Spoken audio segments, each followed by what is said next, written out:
Never rush to trust a snap judgment or evaluate a situation in an instant, because your brain might be playing tricks on you. Our minds work in two ways, one lightning fast, driven by intuition and emotion, and the other slow, logical, but requiring effort. In Thinking, Fast and Slow, Nobel Prize-winning psychologist Daniel Kahneman reveals how these two systems of thought shape every decision we make, from choosing a shirt, making financial investments, to assessing our own happiness. The biases in our thinking, the traps of intuition, and how we unknowingly let emotions guide us can lead to costly mistakes. In this video, we'll walk through each chapter of the book, uncovering how our brains operate and how we can make smarter choices. Let's embark on this journey to better understand ourselves. Let's jump into chapter 1 of Thinking, Fast and Slow, titled The Characters of the Story. In this chapter, Daniel Kahneman lays out a clear and fascinating framework for how our brains make decisions. He introduces the idea that we have two main thinking systems in our minds, which he calls System 1 and System 2. System 1 is like a quick, instinctive friend who operates on autopilot and relies on intuition. For instance, when you're driving on a familiar road and swerve to avoid an obstacle without even thinking, that's System 1 at work. It kicks in instantly, especially in familiar or urgent situations, like when you hear a loud noise and jump right away. This system is super efficient because it doesn't require much mental energy, but the downside is that it can be fooled by emotions, biases, or ingrained patterns. On the other hand, System 2 is the slow, careful, and logical friend. When you're tackling a tough math problem, like multiplying 17 by 24 in your head, or deciding whether to invest in a big project, System 2 steps up. It demands focus, deliberate thinking, and often leaves you feeling mentally drained. Kahneman explains that these two systems are constantly working together, but System 1 tends to take the lead because it's faster and less taxing. The catch is that System 1 can push us into snap judgments or mistakes, especially when it's too lazy to hand things over to System 2 for a closer look. He gives a great example with a simple puzzle. A bat and a ball cost $1.10 together. The bat costs $1 more than the ball. How much does the ball cost? System 1 might make you blurt out 10 cents, but if System 2 gets involved, you'll realize the correct answer is 5 cents. This chapter sets the foundation for the whole book, showing us how our thinking shapes every part of our lives, from small choices like what to eat for dinner to major decisions like picking a career or investing money. It's a wake-up call to pay more attention to balancing our quick instincts with careful, deliberate thought. Let's move on to Chapter 2, titled Attention and Effort. In this chapter, Daniel Kahneman dives deeper into how System 2, that slow and logical thinking system we talked about in the last chapter, actually works. He focuses on the role of attention and mental effort. System 2 is like that friend who only shows up when you need to think hard, like memorizing a long string of numbers or solving a tricky math problem. Kahneman shares a cool experiment called the pupil task, where your pupils actually dilate when you're focusing intensely, like trying to multiply 23 by 17 in your head. This shows that System 2 is a heavy lifter, but it has limits. You can't solve a math problem and think deeply about something else at the same time. He introduces the idea of mental resources, like a limited battery that System 2 draws from. When you're tired, distracted, or stressed, that battery runs low and it's harder to think clearly. For example, if you're hungry or overwhelmed, you're more likely to make sloppy decisions because System 2 isn't firing on all cylinders. Kahneman also points out that System 1, the fast and intuitive one, tends to take over when System 2 is low on energy. That's why you might fall for a catchy advertisement or make a snap decision you later regret. This chapter really drives home that attention and mental effort are precious resources. Learning to manage them can help us make better choices in everyday life, whether it's planning a project at work or keeping our emotions in check. Let's dive into Chapter 3, titled The Lazy Controller. In this chapter, Daniel Kahneman zooms in on System 2, that slow and logical thinking system we've talked about before, and he gives it a fun nickname. The lazy controller. What he means is that System 2 doesn't like to work hard unless it absolutely has to. System 1, the fast and intuitive one, usually takes charge because it's the path of least resistance. Kahneman explains that System 2 is all about conserving mental energy, so it only kicks into high gear when you're faced with something that really demands focus, like reviewing an important contract or tackling a tough math problem. But if the situation seems familiar or not too critical, System 2 often lets System 1 run the show, which can lead to mistakes. He shares a great example with something called the CRT test, which includes questions like, if it takes 5 machines 5 minutes to make 5 widgets, how long would it take 100 machines to make 100 widgets? System 1 might trick you into answering wrong, but if System 2 steps up, you'll see the correct answer is 5 minutes. Kahneman also talks about cognitive load. When you're juggling too many tasks at once, System 2 gets even lazier, making you more likely to lean on intuition and make sloppy decisions. Think about trying to drive while talking on the phone. It's hard to think deeply about something important at the same time. This chapter really highlights how letting System 2 be lazy can cause us to miss important details in life, whether it's making financial choices or communicating with others. It's a nudge to actively engage System 2 when it matters, so we don't fall into the traps set by System 1's quick judgments. Moving on to Chapter 4, titled The Associative Machine. In this chapter, Daniel Kahneman dives into how System 1, our fast and intuitive thinking system, works like a machine that creates connections in our minds. System 1 is always trying to make sense of the world, even when it has very little information to work with. It's like a storyteller, quickly piecing together bits of information to form a coherent story, even if that story isn't always accurate. Kahneman explains that System 1 relies on associations. When you hear a word or see an image, your brain automatically pulls up related ideas, emotions, or memories. For example, if someone says the word banana, you might instantly think of the color yellow, a sweet taste, or even that time you slipped on a banana peel. This happens so fast you barely notice it. The strength, but also the problem, with System 1 is that it jumps to conclusions based on these associations without double-checking. Kahneman introduces the concept of priming, where one idea or word can subtly influence your thoughts or actions without you realizing it. For instance, if you just read an article about kindness, you might unconsciously act more kindly afterward. But these associations can also lead to mistakes, like judging someone based on a first impression without digging deeper. This chapter highlights how System 1 helps us react quickly in daily life, but it's also easily fooled by superficial connections. It's a reminder that we need to lean on System 2 to double-check those snap judgments, especially when making important decisions about people, opportunities, or complex situations. Moving on to Chapter 5, titled Cognitive Ease. In this chapter, Daniel Kahneman explores how our brains gravitate toward ease when processing information and how this shapes our thinking and decision-making. He explains that System 1, our fast and intuitive system, always wants things to be simple and easy to grasp. When an idea, image, or piece of information feels familiar or easy to process, System 1 tends to assume it's true without digging deeper. Kahneman calls this cognitive ease. For example, if you hear a phrase repeated over and over, like an advertising slogan, you're more likely to believe it, whether it's true or not, just because it feels familiar. He also talks about the illusion of truth, where information that's repeated often starts to feel more trustworthy. A great example is when you see a sensational headline shared all over social media, you might start to believe it, even without evidence, just because it's everywhere. Kahneman also points out that our mood plays a big role in cognitive ease. When you're in a good mood, System 1 runs smoothly and is more likely to accept information without questioning it. But when you're stressed or skeptical, System 2 has to work harder to analyze things. This explains why we're more likely to buy into simple stories or familiar information when we're relaxed, but we're more cautious when under pressure. This chapter sheds light on how our brains are drawn to simplicity, which can sometimes make us overlook the complexity of the truth. It's a reminder to stay vigilant, especially when something feels too easy or familiar, to avoid being misled by faulty judgments in important decisions, like buying a product or evaluating an idea. Moving on to Chapter 6, titled Norms, Surprises, and Causes. In this chapter, Daniel Kahneman explores how our brains use norms and surprises to make sense of the world. System 1, our fast and intuitive system, constantly compares things to what we consider normal based on past experiences. For instance, if someone tells you about a person who's 2 meters tall, you'd be surprised because that's not a typical height, but if they say someone is 1.7 meters tall, it feels normal. Kahneman explains that System 1 automatically gauges how surprising something is and quickly searches for a cause to explain it. For example, if you see a car speeding down the road, System 1 might instantly assume the driver is in a hurry or fleeing something, even though you have no evidence.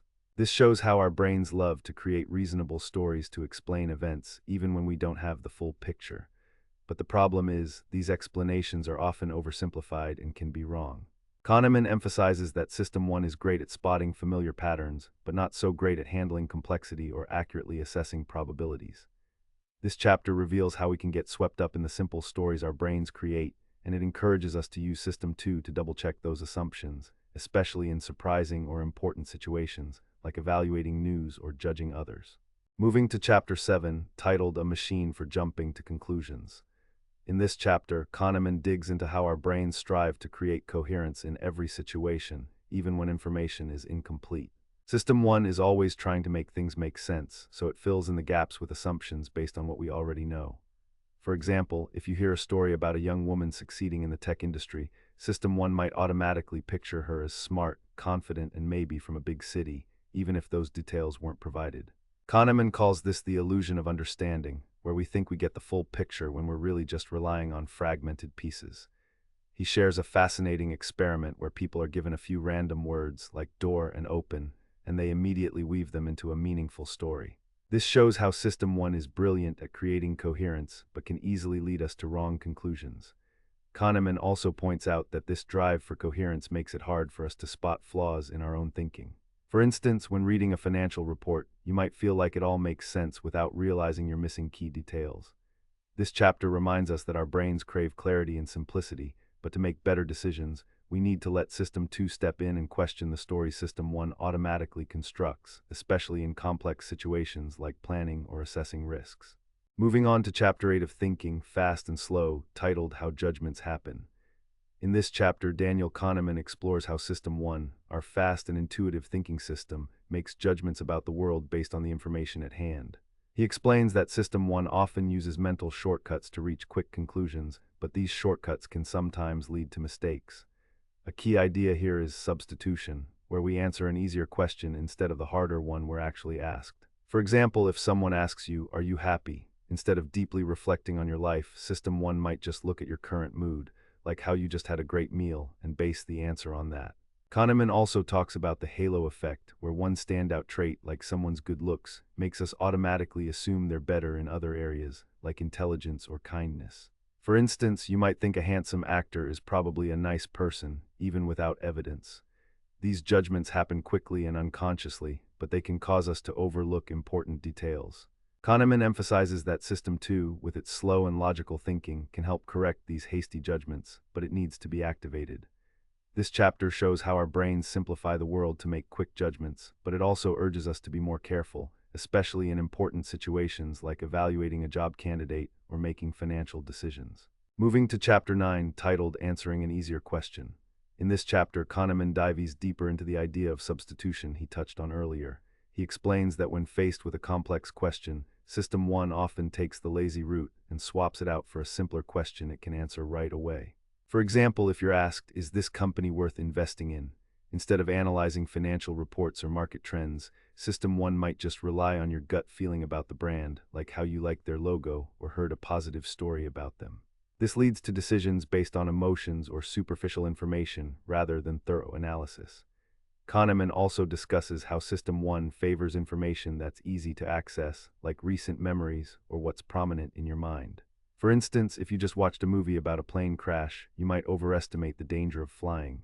He calls this the availability bias. This chapter highlights how System 1's simple answers can be useful in daily life, but can also lead to errors in complex situations. Kahneman encourages us to use System 2 to ask tougher questions and dig deeper, especially for big decisions like choosing a school, investing, or evaluating a new idea. It's a reminder that relying on what's easy can cause us to miss the more complicated truth.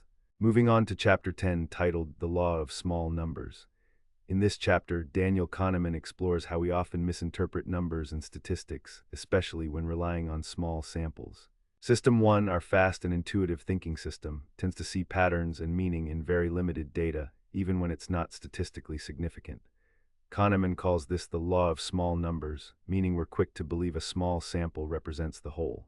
For example, if you hear that a small school in a town has an unusually high number of students excelling in math, you might think the school has a special teaching method.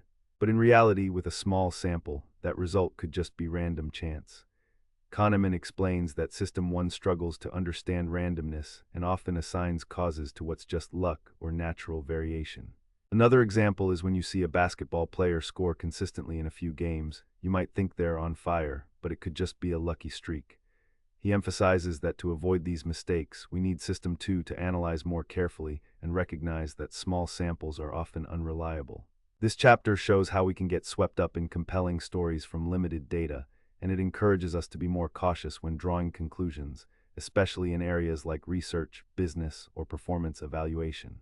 Moving to Chapter 11, titled Anchors. In this chapter, Kahneman digs into how our brains are influenced by initial numbers or information, called anchors, when making judgments. System 1 tends to latch onto these anchors, even if they're irrelevant, and this skews our decisions. For example, if you're negotiating the price of a car and the seller starts with a price of $20,000, you might feel that $16,000 is reasonable afterward, even if the car's actual value is much lower. Kahneman explains that anchors create a powerful effect, causing us to adjust our judgments around them instead of evaluating objectively. He shares a fascinating experiment where people were asked if a city's population was more than 5 million and then to guess the exact number. Those given a high anchor, like 5 million, guessed higher than those given a low anchor, like 100,000. This shows how System 1 is easily swayed by initial suggestions, even random ones. Kahneman also stresses that System 2 can help us recognize and adjust for these influences, but it requires attention and effort. This chapter reminds us to watch out for anchors in everyday life, from negotiating contracts to pricing products or making predictions, to avoid being misled by irrelevant numbers or information. Moving on to Chapter 12, titled The Availability Heuristic. In this chapter, Daniel Kahneman dives into the concept of the availability heuristic, a way that System 1, our fast and intuitive thinking system, judges things based on how easily they come to mind. He explains that we tend to think something is more important or likely to happen if it's easy to recall. For example, if you just read a news story about a plane crash, you might feel like flying is much more dangerous than it actually is, simply because that memory is fresh in your mind. Kahneman points out that System 1 doesn't care much about the accuracy of the information, it just goes with what feels readily available. Another example is if you hear someone talk about a big win at a casino, you might think winning is easy, even though the odds are slim. He also notes that events that stir strong emotions, like accidents or disasters, leave a deeper impression and can distort how we assess risks. This explains why we might fear rare events like shark attacks but shrug off more common dangers like car accidents. This chapter encourages us to use System 2 to check those judgments driven by emotions or easily recalled memories, especially for important decisions like investing, buying insurance, or assessing risks in life. Moving to Chapter 13, titled Availability, Emotion, and Risk. In this chapter, Kahneman expands on the availability heuristic, focusing on the role of emotions in how we evaluate risks and make decisions. He explains that System 1 doesn't just rely on how easily information comes to mind, it's also heavily influenced by the emotions tied to that information. Events that trigger strong feelings like fear or joy have a bigger impact on our thinking. For instance, if you watch a documentary about earthquakes, the vivid images and fear it evokes might make you worry about earthquakes more, even if you live in a low-risk area. Kahneman introduces the idea of the affect heuristic, where positive emotions make us see something as good or safe, while negative emotions make it seem riskier. For example, if you like a brand because of its funny ads, you might assume their products are more reliable, even without evidence. He emphasizes that these biases are especially critical in areas like insurance or public policy, where emotions can overshadow logical risk assessments. This chapter reminds us that emotions are an inseparable part of how we think, but to make smarter decisions, we need System 2 to step in, look at the data and real probabilities, and not just go with what feels most intense. Moving on to Chapter 14, titled Tom Who. In this chapter, Daniel Kahneman introduces a fascinating concept through a character named Tom W., a hypothetical student whose behavior seems inconsistent and hard to predict. Kahneman uses Tom to explore how our intuitive System 1 often struggles to make accurate judgments about people or situations when we rely on limited or stereotypical information. He explains that we tend to form quick impressions based on vivid traits or recent experiences, a process he calls the "what you see is all there is" WISIATI principle. For example, if you meet Tom and he's friendly once, you might assume he's always friendly, ignoring other contexts where he might act differently. This leads to overconfident predictions about behavior or outcomes, as System 1 ignores what it doesn't know. Kahneman illustrates this with studies showing how people misjudge probabilities, like assuming a shy person is unlikely to be a salesperson, even though many salespeople are shy. The chapter highlights how System 1 jumps to conclusions based on incomplete data, and it urges us to engage System 2 to consider what we might be missing, especially in situations like hiring, forming relationships, or predicting future events. This encourages us to slow down and seek more information to make better judgments. Moving to Chapter 15, titled Linda, Representative and Stereotyped. Here, Kahneman dives deeper into how System 1 uses representativeness to make judgments, often leading to errors. He introduces the Linda problem, where people are told about Linda, a woman described as passionate about social justice and politically active. When asked if it's more likely that Linda is a bank teller or a feminist bank teller, most choose the latter, even though it's statistically less likely. This is because System 1 focuses on how well Linda fits the stereotype of a feminist, ignoring the base probability that being just a bank teller is more common. Kahneman explains this as the representativeness heuristic, where we judge based on how closely something matches a prototype, not on actual probabilities. For example, you might assume a well-dressed person at a conference is a CEO, not an intern, because they fit the CEO stereotype.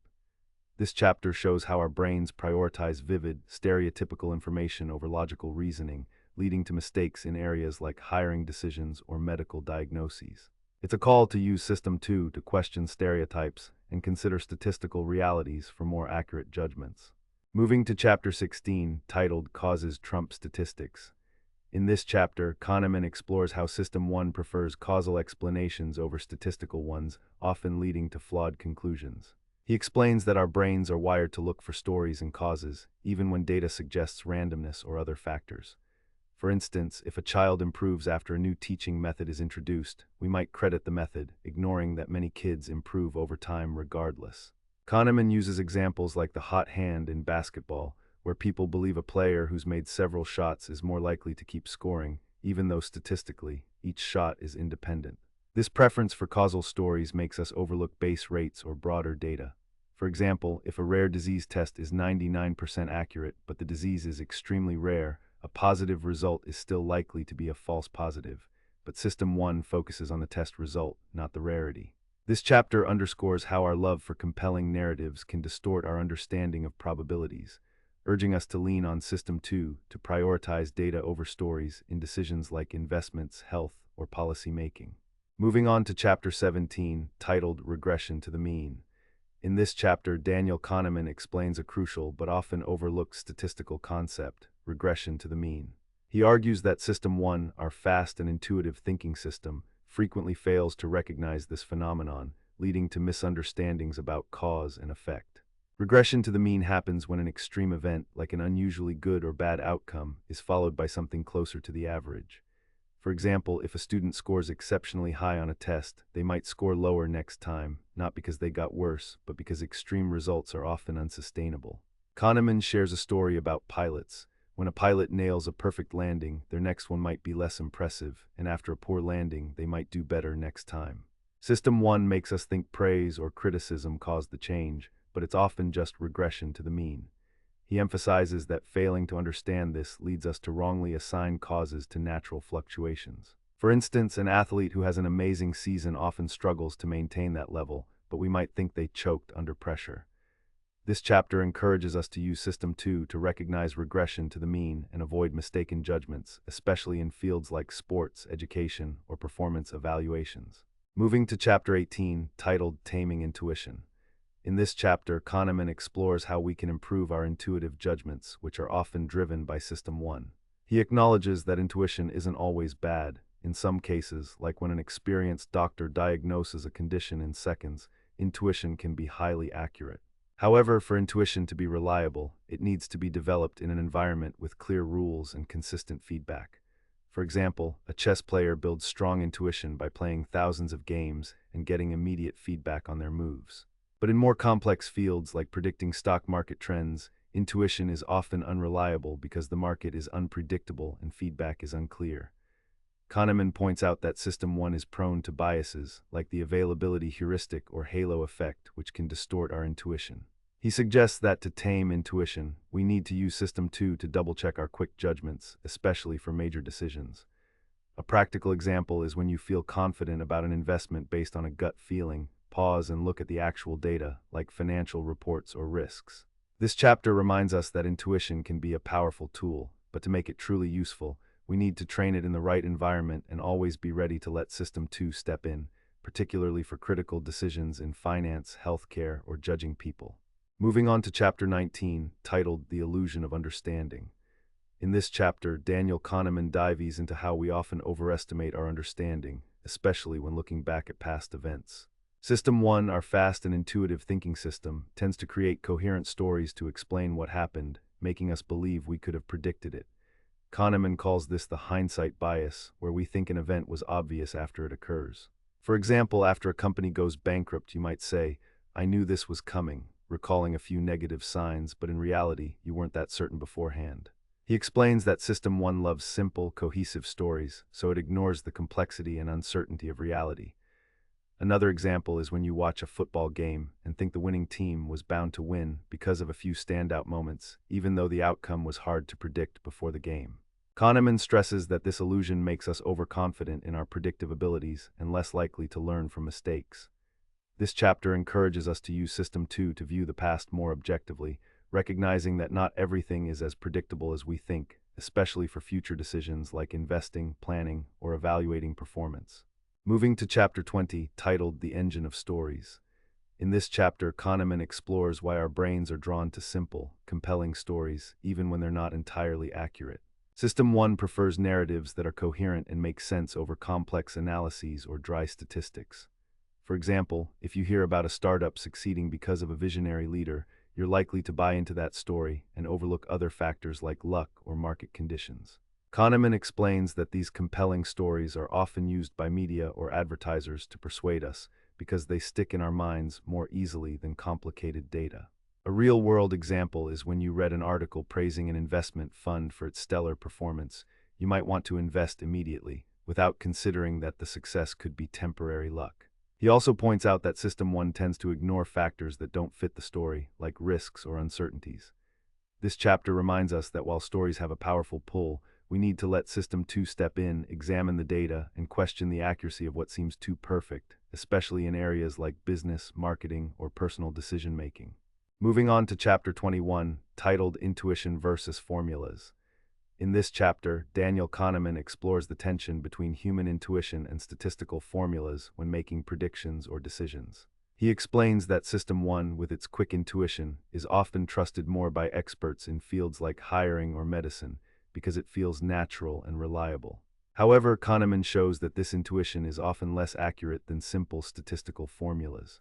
For example, when a hiring manager interviews a candidate, they might rely on their gut feeling about the candidate's confidence or communication skills, but a formula based on test scores or specific achievements often predicts job performance more accurately. He cites a classic study by Paul Michel, which found that simple statistical models, like checklists based on objective data, consistently outperform expert intuition in predicting outcomes, from academic success to loan repayment.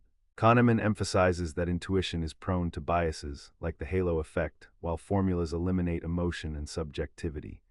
Yet, he acknowledges that people resist formulas because they want to feel in control. This chapter encourages us to trust data-driven methods more, especially for critical decisions like hiring, investing, or medical diagnoses, to achieve more accurate results. Moving to Chapter 22, titled Expert Intuition, When Can We Trust It? In this chapter, Kahneman dives into the question of when expert intuition is truly reliable. He explains that an expert's intuition can be highly accurate, but only under specific conditions, when they work in an environment with clear rules and receive frequent, immediate feedback. For example, an emergency room doctor develops strong intuition because they constantly handle cases and get quick feedback, like whether a patient recovers. Similarly, a chess player can predict good moves thanks to thousands of hours of play and feedback from wins or losses. However, in more complex fields, like predicting stock market trends or election outcomes, expert intuition is often no better than an average person's because those environments are too unpredictable and lack clear feedback. Kahneman shares a famous study of financial traders, showing that those confident in their intuition often perform no better than simple predictive models. He emphasizes that reliable intuition requires extensive practice and a stable environment. This chapter reminds us that while expert intuition can be impressive, we need to use System 2 to assess whether the environment supports trusting that intuition, especially in fields like finance, politics, or strategic decision-making. Moving on to Chapter 23, titled Expert Judgment, The Overconfidence Problem. In this chapter, Daniel Kahneman examines how experts often overestimate their ability to predict outcomes, even when their judgments are inaccurate. He He explains that System 1, with its tendency to create coherent stories, leads experts to believe they understand situations better than they actually do. For example, a financial analyst might confidently predict market trends based on a few signals, but in reality, markets are tough to predict due to countless random factors. Kahneman discusses studies showing that expert predictions in fields like economics or politics are often no more accurate than random guesses or simple models. A striking example is weather forecasters, who work in an environment with clear feedback and tend to predict more accurately than economists, who get less immediate or specific feedback. He emphasizes that expert confidence often stems from the illusion of understanding we've discussed before, causing them to overlook uncertainty. This chapter encourages us to use System 2 to question the confidence of experts, especially for big decisions like financial investments, trusting economic forecasts, or relying on expert opinions in complex fields. It reminds us that confidence doesn't equal accuracy. Moving to Chapter 24, titled The Engine of Prediction. In this chapter, Kahneman explores how our brains act like prediction machines, constantly trying to forecast what happens next based on experience and available information. System 1, with its quick and intuitive nature, continuously makes predictions about the world, from small things like guessing what someone will say next to bigger ones like predicting a business project's success.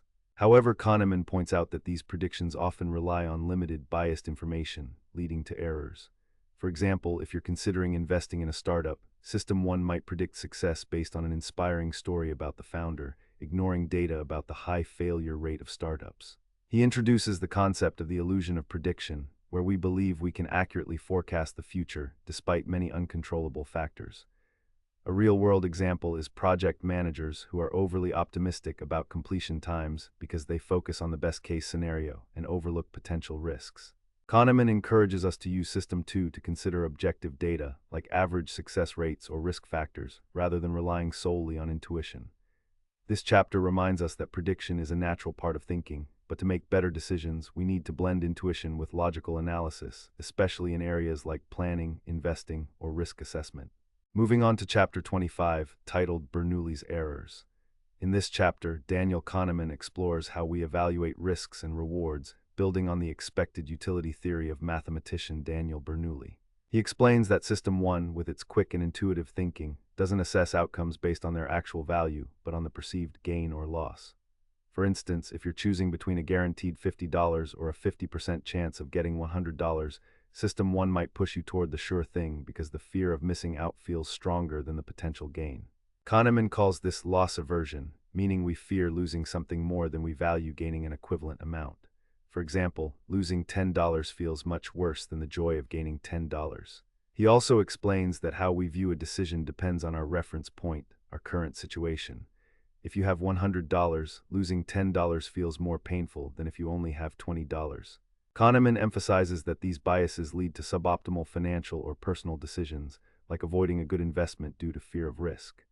This chapter encourages us to use System 2 to view choices more objectively, based on probabilities and actual value, rather than letting emotions drive decisions, especially in areas like investing, buying, or managing finances. Moving to Chapter 26, titled Prospect Theory. In this chapter, Kahneman introduces prospect theory, developed with Amos Tversky, which explains how people make decisions in risky and uncertain situations. Unlike traditional expected utility theory, prospect theory shows that we don't just calculate probabilities and outcomes, we're swayed by emotions and how choices are framed. For example, if you're asked whether you prefer to lose $90 for sure or have a 90% chance of losing $100, you might pick the latter because 90% chance sounds less painful than lose for sure. Kahneman explains that we're more sensitive to losses than gains, leading to irrational decisions. A real-world example is in marketing. A product advertised as saving 20% is more appealing if framed as avoiding an extra 20% cost. He also discusses the framing effect, where the way a problem is presented changes our choices. For instance, a surgery described as having a 90% success rate is preferred over one with a 10% failure rate, even though the probabilities are identical. This chapter highlights that our decisions are often driven by emotions and how information is presented, not just logic. It encourages us to use System 2 to carefully analyze choices, especially in critical situations like financial investments, negotiations, or medical decisions. Moving on to Chapter 27, titled The Endowment Effect. In this chapter, Daniel Kahneman explores how we overvalue things simply because we own them, a phenomenon known as the endowment effect. He explains that System 1, with its quick and emotional thinking, makes us feel that losing something we own is far more painful than not gaining it in the first place. For example, if you own a mug you bought for $5, you might not sell it unless offered $10 because it feels more valuable just because it's yours. Kahneman ties this to the loss aversion concept discussed earlier. A real-world example is when you struggle to sell a house you've lived in for years, even at a fair market price, because memories and emotional attachment inflate its value in your eyes. He also points out that the endowment effect impacts business decisions, like when companies overprice their products because they've invested so much in them. Kahneman emphasizes that System 2 can help us assess the true value of things rather than being swayed by ownership feelings. This chapter encourages us to think more objectively when buying, selling, negotiating, or letting go of something, to avoid being driven by emotions, especially in situations like selling assets, negotiating contracts, or managing personal finances. Moving to Chapter 28, titled Bad Events.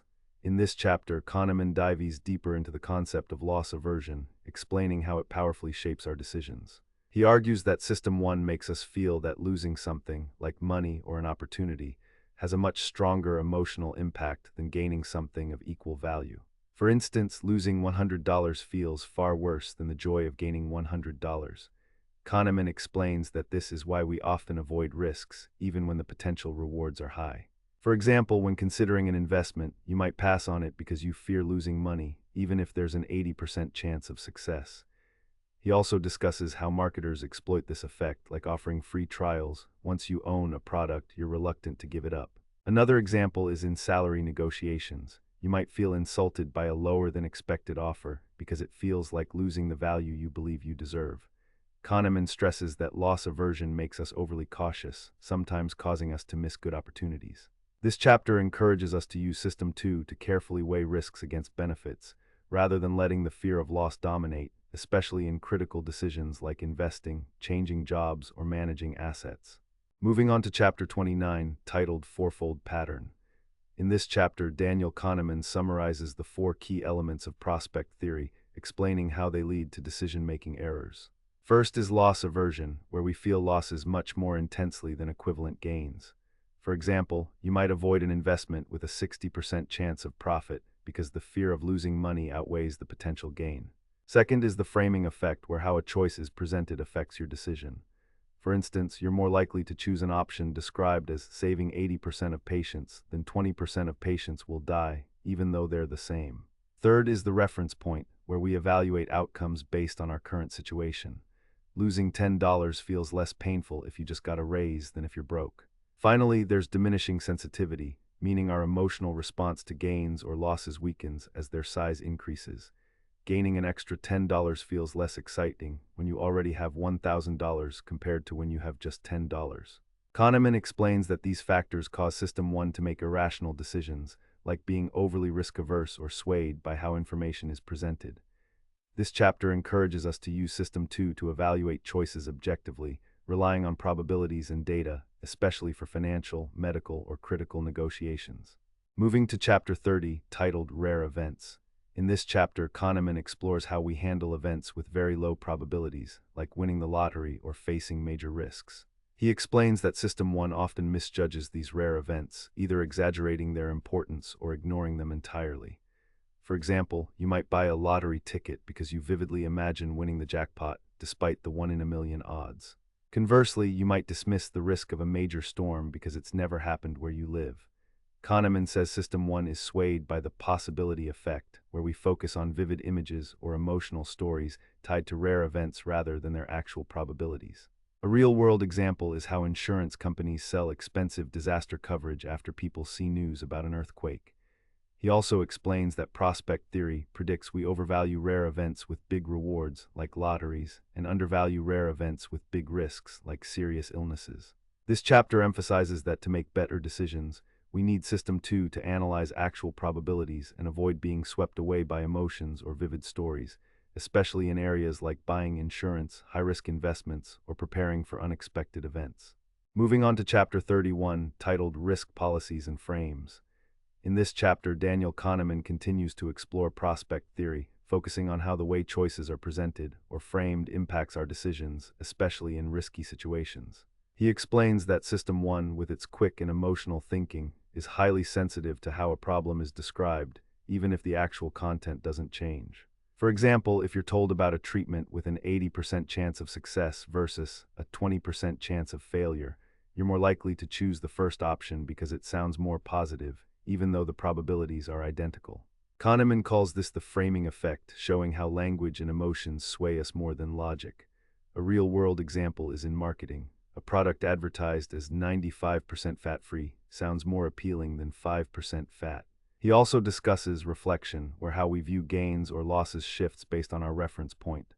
For instance, if you're in a losing position, you might take bigger risks to break even, but if you're ahead, you're likely to play it safe. Kahneman emphasizes that these risk frames can lead to inconsistent decisions, like choosing expensive insurance out of fear of loss or taking risky investments when you're down.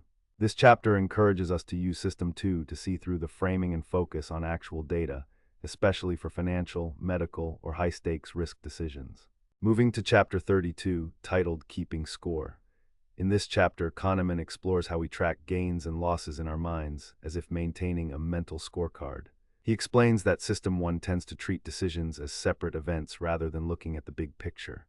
For example, if you lose $100 in one bet and then win $80 in another, you might feel like you're still losing, even though your net loss is only $20. Kahneman calls this mental accounting, where we categorize gains and losses into separate mental accounts, like savings or spending. A real-world example is when you get a bonus and treat it as extra money to spend freely, rather than adding it to your overall savings. He also points out that loss aversion makes us focus on avoiding losses in each individual account, rather than optimizing overall. For instance, you might hold on to a losing investment too long because you don't want to accept the loss in that account, even if selling it would be better for your overall finances. Kahneman emphasizes that this mental accounting can lead to irrational decisions, like overspending or clinging to bad choices. This chapter encourages us to use System 2 to view gains and losses holistically, especially in managing finances, investing, or making long-term decisions. Moving on to Chapter 33, titled Reversals. In this chapter, Daniel Kahneman explores the phenomenon of preference reversals, where we change our choices depending on how a problem is presented, even when the options are essentially the same. He explains that System 1, with its quick and emotional thinking, is easily swayed by how choices are framed, leading to inconsistent decisions. For example, if you're asked whether you prefer a surgery with a 90% survival rate or one with a 10% mortality rate, you might pick the first because it sounds more positive, even though they're statistically identical. But if the framing shifts, you might switch your choice. Kahneman calls this a reversal, showing that System 1 doesn't think logically but relies on immediate feelings. A real-world example is in surveys. People might support a policy described as a tax cut, but oppose it if called a subsidy for the wealthy. He emphasizes that these reversals reveal inconsistencies in how we make decisions, especially when emotions or framing take over. This chapter encourages us to use System 2 to spot these contradictions and focus on the true nature of choices, particularly in critical situations like medical decisions, financial choices, or voting on political issues. Moving to Chapter 34, titled Frames and Reality. In this chapter, Kahneman dives deeper into how frames, the way we present and interpret issues, shape our perception of reality. He explains that System 1 often accepts the given frame without questioning, leading to distorted views of the world. For example, if a store advertises a discount from $50 to $40, you might think it's a great deal, but if you knew the original price was actually $35, you'd realize you were misled. Kahneman stresses that frames don't just affect personal decisions, they're widely used in marketing, media, and politics to steer our thinking. Another example is in public health campaigns. A message like "you can save 90% of patients" motivates action more than 10% of patients may die. He also explains that System 1 tends to ignore the complexity of reality, focusing only on the most accessible or vivid information. This makes us vulnerable to manipulation by how information is presented. Kahneman encourages us to use System 2 to analyze frames and seek objective truth, rather than relying on how information is packaged. This chapter reminds us that reality can be distorted by how we perceive it, and to make better decisions, we need to carefully examine frames, especially in areas like shopping, politics, or making significant personal choices. Moving on to Chapter 35, titled Two Selves. In this chapter, Daniel Kahneman explores the distinction between two ways we experience and evaluate life: the experiencing self and the remembering self. The experiencing self lives in the moment, feeling joy, pain, or boredom as they happen. In contrast, the remembering self looks back on those experiences and judges them based on memory. Kahneman explains that System 1, with its quick and emotional thinking, often lets the remembering self dominate how we assess happiness or suffering. For example, if you go on a great vacation but the last day is ruined by a bad experience, you might remember the whole trip as disappointing, even though you were happy most of the time. He shares a famous experiment about pain, where patients underwent two medical procedures, one short but intensely painful, and one longer but ending more gently. Most preferred the longer one because their memories focused on the ending, not the total pain duration. Kahneman calls this the peak end rule, meaning our memories are heavily influenced by the peak moment and the end of an experience. This chapter highlights that how we remember an event may not accurately reflect the actual experience, impacting decisions like choosing vacations, medical care, or assessing life quality. It encourages us to use System 2 to consider both the actual experience and the memory when making choices. Moving to Chapter 36, titled Life as a Story. In this chapter, Kahneman expands on the remembering self, explaining that we often view our lives as a story with chapters and climaxes, rather than focusing on moment-to-moment experiences. System 1 loves creating cohesive narratives to give meaning to life, and the remembering self shapes how we judge happiness or success. For example, when reflecting on a year of work, you might judge it based on a few standout moments, like a promotion or a failed project, rather than the sum of all ordinary days. Kahneman calls this the illusion of narrative, where we prioritize vivid memories over the reality of daily experiences. A real-world example is when you evaluate a relationship, focusing on romantic highs or major arguments while overlooking steady, quiet days. He emphasizes that the way we tell the story of our lives strongly influences decisions, from career choices to assessing personal happiness. However, this can lead us to neglect small but significant moments. This chapter encourages us to use System 2 to balance the narrative created by the remembering self with actual experiences, especially for major decisions like changing careers, building relationships, or setting life goals. Moving on to Chapter 37, titled Experienced Well-Being. In this chapter, Daniel Kahneman dives deeper into how we assess happiness, focusing on the disconnect between our actual experiences and our memories of happiness.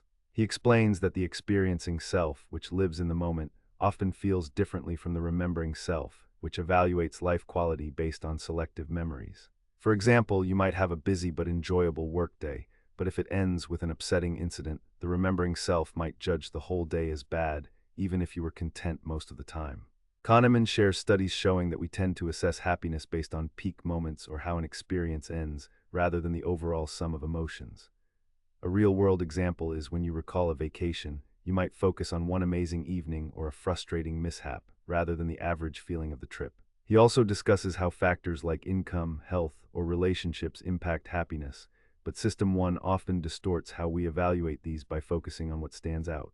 This chapter encourages us to use System 2 to assess happiness more holistically, considering both daily moments and memories, especially when making big decisions like changing lifestyles, jobs, or life priorities.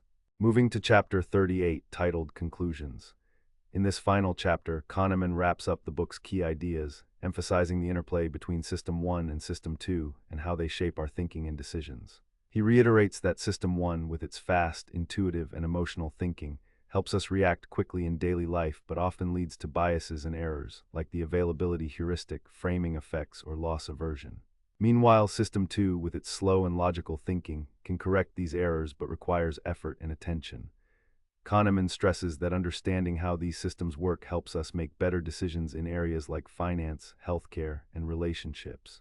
He offers a practical example. When considering buying a house, System 1 might be swayed by its beautiful appearance, but System 2 needs to step in to evaluate price, location, and long-term costs. He also encourages applying these insights to public policy and organizations, like designing decision-making processes to minimize biases. This chapter is a call to action to become more aware of our thinking patterns, use System 2 to check automatic reactions, and improve the quality of decisions in both personal and societal contexts.